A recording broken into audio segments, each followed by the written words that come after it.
The man was impeached twice. He was convicted on 34 felony counts. And the American people still said, he's closer to normal than what we see. Exactly. Left.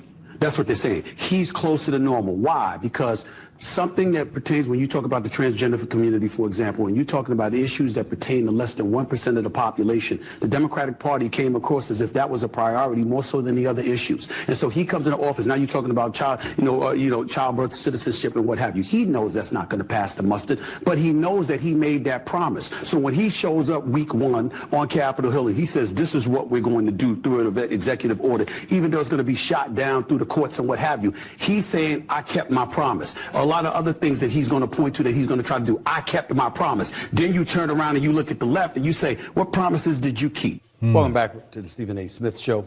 That was a clip from my appearance this past Friday on Real Time with Bill Maher on HBO. And that's a perfect spot to begin a look at some quick hitters from Donald Trump's first full week in office. We'll start with Colombia. Did y'all see what happened with the White House and Colombia this weekend? Holding true to his campaign promise, the president began deporting migrants on military planes out of the country. Well, on Sunday, Colombian President Gustavo Petro blocked those U.S. military flights from landing in his country. According to CNN, President Gustavo previously approved the flights into Colombia, but revoked the authorization once the flights were en route. Petro accused the United States of treating Colombian migrants like criminals, and that prompted action from the White House. Trump then ordered steep tariffs on all Colombian imports, a travel ban for Colombian citizens. He called to revoke the visas for Colombian officials in the United States and called to suspend visa processing for both immigrant and non-immigrant visas. A few hours later, the White House said Colombia had agreed to a deal to accept migrant flights, including those on military aircrafts.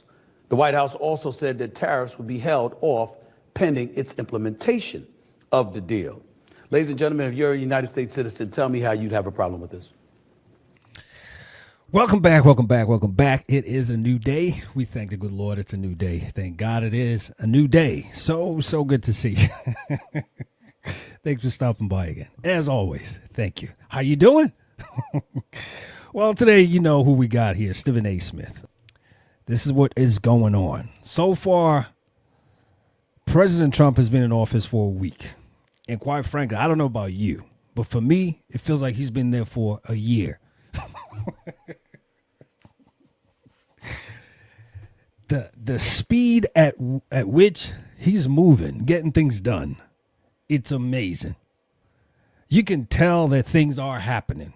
Nobody has to tell you. You can feel it. But the specific story here is about what happened when President Trump is doing exactly what he said he was going to do. He's going to deport, especially criminals, illegals, and he started doing that.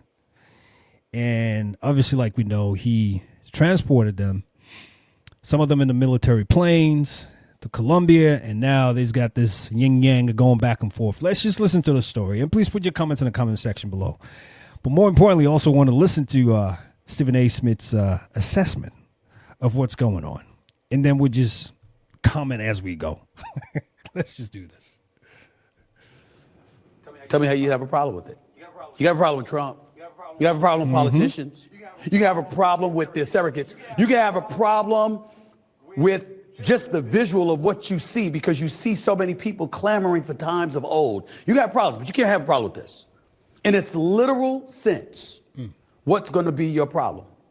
So you have immigrants that are coming over our borders illegally. The president, Donald Trump, after watching nearly 14 million people cross our borders illegally over the last 4 years, said, nah, we ain't having that. And some of y'all, you going back. You going back. And when the Colombian president said, hell no, we ain't going for this.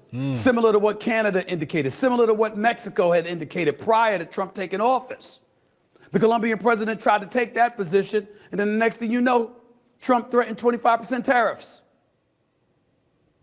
So in the end, it's not just about the migrant problem. I'm not talking about that for this particular story. I'm sitting there talking about don't you feel good if the president of the United States, because we're supposed to be a superpower, right? We're supposed to be the richest nation in the world, right? We're supposed to have all of this influence. We're supposed to have tentacles everywhere. We're supposed to be able to get things done, right? Don't you like seeing somebody ultimately acquiescing to our wishes instead of it being the other way around? Shots fired at the last administration. That's basically what he's saying. I mean, we can read between the lines, right? I mean, you don't have to like Trump, just like you don't have to like your boss on your job. But if they get things done, to me, just align yourself. And that's what's happening here. He said he was going to do this, and he is doing it.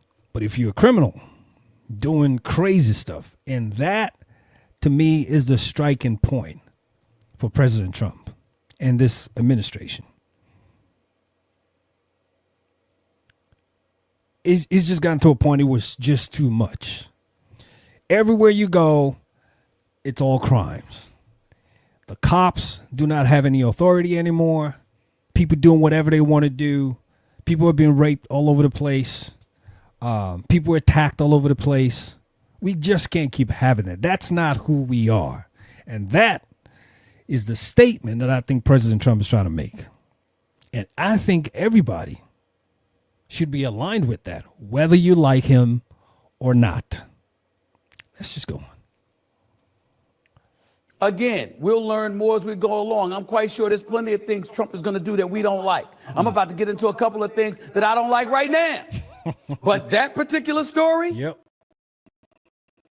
I must admit, it tickled me. I got to admit it. It tickled In other him. words, and then I love the whole visual of the story. It wasn't in the White House. They said the White House administration. That's what I just read to you. What they didn't tell you is that Trump was on the golf course. And while he was on the golf course, he heard about the position of the Colombian president. And they handed him the phone while he was on the golf course. And a couple of hours later, he changed his mind. You gotta like stuff getting done. You got to. I do. Especially when they say what they mean and mean what they say and they get it done. That's the kind of president we want. That's the kind of president we need today. And that's why I'm glad President Trump is in the office. Because with Biden, it was a little, we didn't know what was happening. It didn't look like things were getting done. We had no status update on anything. Everything was just all over the place. As I like to call it, it was just jiba, jabba, jiba, jabba. Just all over the place. Nothing was clear. No clarity on anything.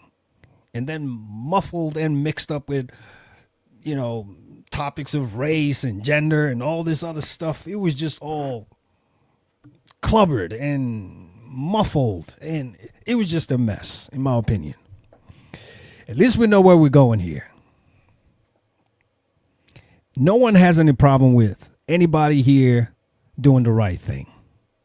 The problem we have was the people here doing the illegal stuff, criminal stuff. They got to go. And I don't see why anybody should have any problem with that. Everybody should want everybody else's safety. Everybody should want everybody to be okay.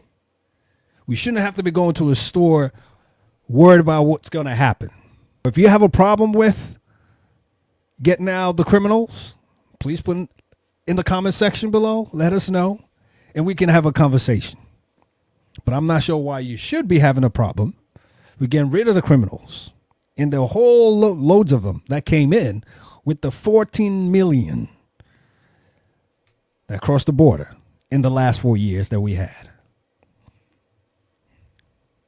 We've got to be to that point right now. Desperate times call for desperate measures. Let's stop acting like the immigration process is just about folks coming over our borders illegally. It's about the fact that somehow, some way, they've got to be taken care of. Mm-hmm.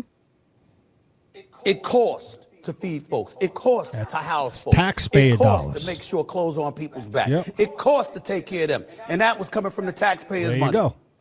That's why you got people in an uproar. It ain't just that folks are in this country. It's that it's costing American taxpayers their dollars.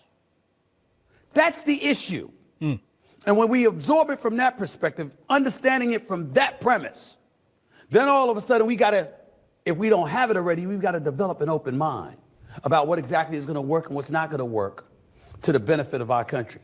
Why do you think you see people complaining about the war between Ukraine and Russia? You know why? Because American taxpayer dollars have gone towards supporting Ukraine.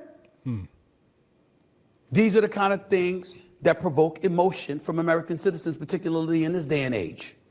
And that's the problem most people have. That's the problem I have. I don't mind you helping other people. But when we have people in need in the country, homelessness, it's insane. The veterans not taken care of. There are no jobs for people coming out of colleges. People can't take care of their families the way they want to. Healthcare is like a mess. People don't have access to money like they should. Like we claim we are so wealthy in the country, but we can't seem to see that wealth. I mean, that's just, it goes on and on and on. But yet, you're opening doors for people to come in. And the craziest thing is, when they come in, at least from what we've seen, they have access to benefits that people have never seen before. I mean, you remember in New York when they were getting cards, $5,000 in cash and about $13,000 in food stamps? In food stamps, that's almost about access to $18,000 when citizens don't even have that. That's frustrating. And that's why President Trump won the election. One of the major reasons he won the election was the border security issue, the border crossing issue. I can tell you that much. It was a problem. And to me, the Democrats don't seem like they wanted to fix it. They keep talking about it. Yeah, we've had it for a while. They don't want to fix it. Even now that President Trump is in office, they're trying to block him from getting access to getting out those criminals. What does that tell you? They never wanted to fix it. It was just, for some reason, they thriving. They getting some type of a benefit from this. I'm not sure if they wanted it for the votes, but obviously they lost. Now what? Because there's a whole bunch of people suffering right now. And it ain't just one demographic. There you go. It's a whole bunch of people. We got to pay attention to this stuff. I got to admit, I looked at the story, and when I heard the Colombian president change his mind, I kind of chuckled. Yeah. When you're the United States of America, that's the kind of effect you're supposed to have. Absolutely. If you are indeed a superpower. Just a thought. I mean, Stephen A. Smith said it all. I don't know what else to say about that story. We have to be a nation recognized by other nations as they are back. We are back. And honestly speaking, for the last 4 years, I didn't feel that. It just felt we didn't really know where we stood. That's what it looked like to me. We were so weak. We didn't have a voice on the global stage. We were just existing as a nation. I was praying every day that we don't get attacked because I don't think we're equipped to fight back. That's what it looked like to me. I was praying every day we never got attacked by another country because I don't think we were ready.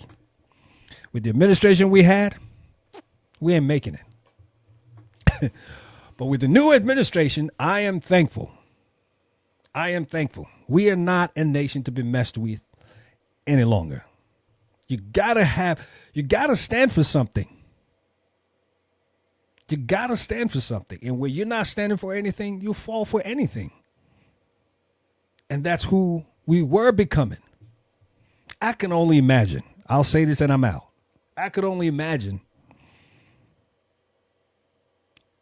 if the prior administration had continued. They won the election and they were back again. I could only imagine the state of this country. what America would be today in the next 4 years. But thank God, God answers prayers. We needed a change so badly. We needed to turn around. Please put your comments in the comment section below. Let us know what you think about this. 1 week in the office feels like 1 year already. He's accomplished so much already. We need to keep praying for our president, and we need to keep praying for each other. Hey, you know how we like to close it out? We just like to remind ourselves that we always remember that we got one life with many seasons. So let's make the best of it. I'll be coming back with more pieces. I'll see you soon. You take care now. God bless you. I'll see ya. Bye for now.